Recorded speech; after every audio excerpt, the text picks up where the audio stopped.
জ্যেষ্ঠ ব্যক্তিসকল আৰু ছ'চাইটি ফৰ বালিমৰা থান সীতাকুণ্ড পৰ্যটন প্ৰকল্পৰ উদ্যোক্তাসকল আৰু এই অনুষ্ঠানটোলৈ বুলি অহা কণমানি ছাত্ৰ ছাত্ৰীসকল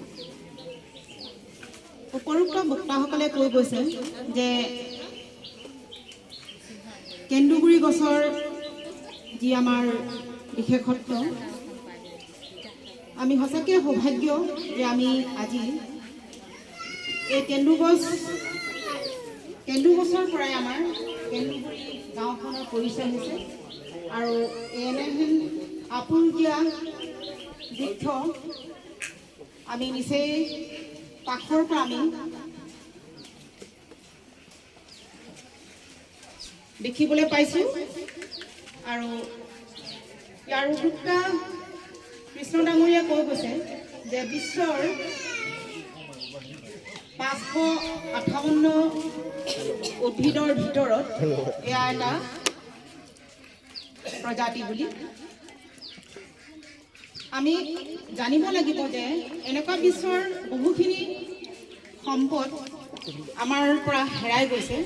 যি নেকি তাৰ কিহৰ কাৰণে তাৰ হেৰাই যাব লগা হৈছে সেয়া হয়তো আমি ক'ব নোৱাৰিম কাৰণ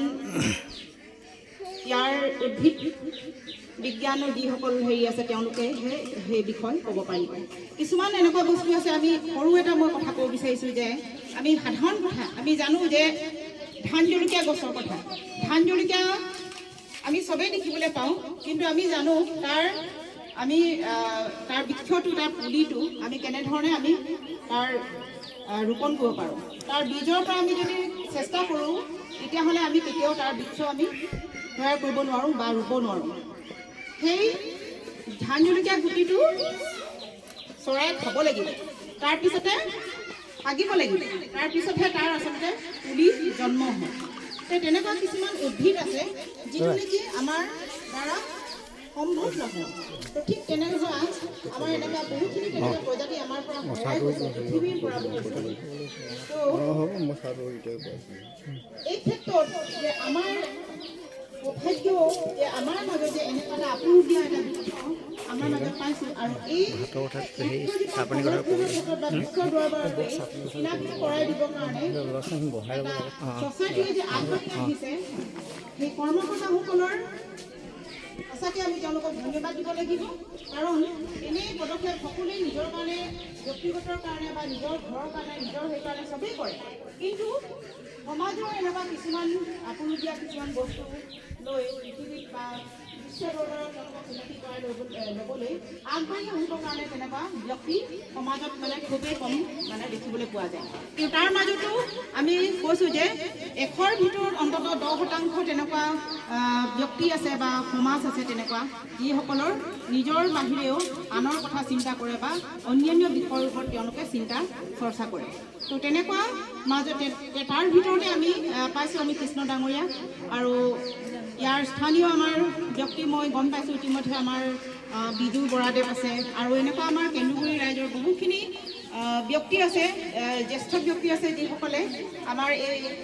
ছ'চাইটি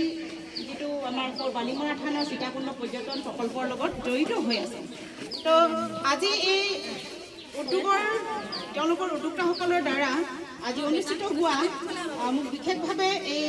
কণমানি যিসকল আমাৰ ভণ্টি ভাইটি আছে ছাত্ৰ ছাত্ৰীসকল আছে তেওঁলোকৰ মাজত এটা প্ৰতিযোগিতা ৰাখিছে বুলি কৈছে যে সেয়া হৈছে ছবি প্ৰতিযোগিতা আৰু ছবি কি তোমালোকে নিশ্চয় জানিছা মই কণমানি ভণ্টিসকলক কৈছোঁ যে ছবি তোমালোকে নিশ্চয় গম পাইছা ছবি মানে কি আমি সকলোৱে জানো ছবি আঁকিবৰ কাৰণে আমাক কি লাগে প্ৰথম কথা হৈছে মনৰ পৰিকল্পনা হয়নে ছবি হৈছে একোজন শিল্পীৰ মনৰ ভাৱ প্ৰকাশৰ এটা কি হয় মনৰ ভাৱ প্ৰকাশৰ এটা ডাঙৰ এটা হেৰি চবেই মানুহে কথা প্ৰকাশ কৰিব নোৱাৰে কিন্তু মনত সেই পৰিকল্পনা থাকে সপোন থাকে আৰু সেয়াই কি কয় ছবিৰ ৰূপত তেওঁলোকে প্ৰকাশ কৰিবলৈ পায়। গতিকে ছবিয়ে কথাও কয়, হয়নে? ছবিয়ে কথাও কয়। গতিকে এই কণমানি ছাত্ৰ ছাত্ৰীসকলক যে তেওঁলোকে এটা প্লেটফৰ্ম দিছে যে তেওঁলোকৰ মনৰ ভাৱবিলাক প্ৰকাশ কৰিব পাৰে, তেওঁলোকৰ কল্পনাবিলাক তেওঁলোকে ইয়াত মানে ছবিৰ ৰূপত তেওঁলোকে প্ৰকাশ কৰিব পাৰে, এইটো বৰ ডাঙৰ পদক্ষেপ। কাৰণ ছাত্ৰ ছাত্ৰীসকলে ভৱিষ্যত মানে জীৱনত তেওঁলোকে কি কৰিব, তেওঁলোকৰ আমি নাজানো যে ইয়াত উপস্থিত থকা একোজন ছাত্ৰ ছাত্ৰীৰ মাজতে হয়তো আমাৰ এই স্থানৰ পৰা হয়তো কোনোবা ভাল চিত্ৰশিল্পী ওলাব। আমি জানো যে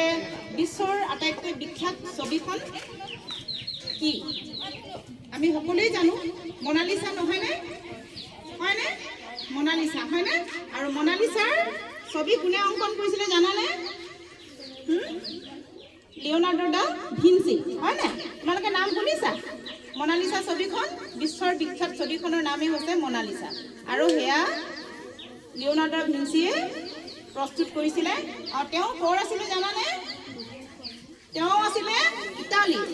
তো ঠিক তেনেধৰণে মই ক'ব বিচাৰিছোঁ যে এই কণমানি ছাত্ৰ ছাত্ৰীৰ মাজতে হয়তো আমাৰ এনেকুৱা এজন চিত্ৰশিল্পী ওলাব ভৱিষ্যত প্ৰজন্মৰ, যিয়ে নেকি আমাৰ কেন্দুগুৰি গাঁৱতো এটা প্ৰতিষ্ঠা লাভ কৰিব পাৰিব বিশ্ব দৰবাৰত। তেওঁলোকৰ আমাৰ এই কেন্দু গছকে আজি মই কেন্দ্ৰ কৰি কৈছোঁ যে কেন্দু গছৰ ছবি আমি যদি খুব সুন্দৰভাৱে যদি আমি অংকন কৰিবলৈ পাৰোঁ, আৰু কৈছে যে আমি এই কেন্দু গছক যে আমাৰ উদ্যোক্তাসকলে কৈছে যে কেন্দু গছকে আদি কৰি তাৰমানে যিমান আমাৰ ঐতিহাসিক যি সম্পদ আছে, যি হেৰি আছে, তো সেই সকলসমূহক সংৰক্ষণ কৰা তেওঁলোকৰ এটা উদ্দেশ্য আৰু লক্ষ্য।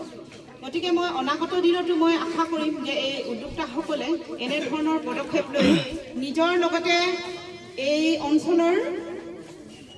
যিসকল উঠি অহা প্ৰজন্ম আছে তেওঁলোককো যাতে আগবঢ়াই লৈ যোৱাত তেওঁলোকে এনেধৰণৰ পদক্ষেপ লৈ থাকে। আৰু কৈছে যে বিশ্ববিদ্যালয় আৰু যিসকল আমাৰ হাইস্কুল পৰ্যায় আছে তেওঁলোকৰ মাজত যি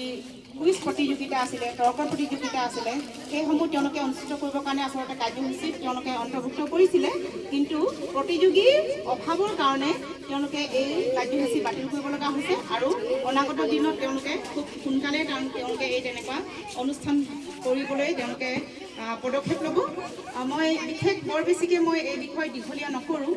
আৰু আমি জানো যে যিসকল আমাৰ বয়োজ্যেষ্ঠ আছে এই বিষয়ে আমি কেন্দু গছৰ বিষয়ে বিশেষভাৱে কি আছে, ইয়াৰ তাৎপৰ্য যে এয়া চিৰসেউজ,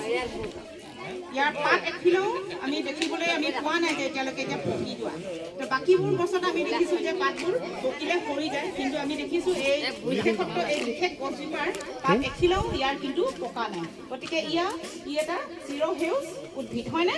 গতিকে মই বৰ বিশেষ দীঘলীয়া নকৰি ইয়াৰ উদ্যোক্তাসকলৰ পুনৰ মোৰ ফালৰ পৰা ধন্যবাদ জনাই কণমানি ছাত্ৰ ছাত্ৰীসকলক এই ছবি অংকন প্ৰতিযোগিতা শুভাৰম্ভ কৰিবৰ কাৰণে মই উদ্বোধন কৰিলোঁ। ধন্যবাদ।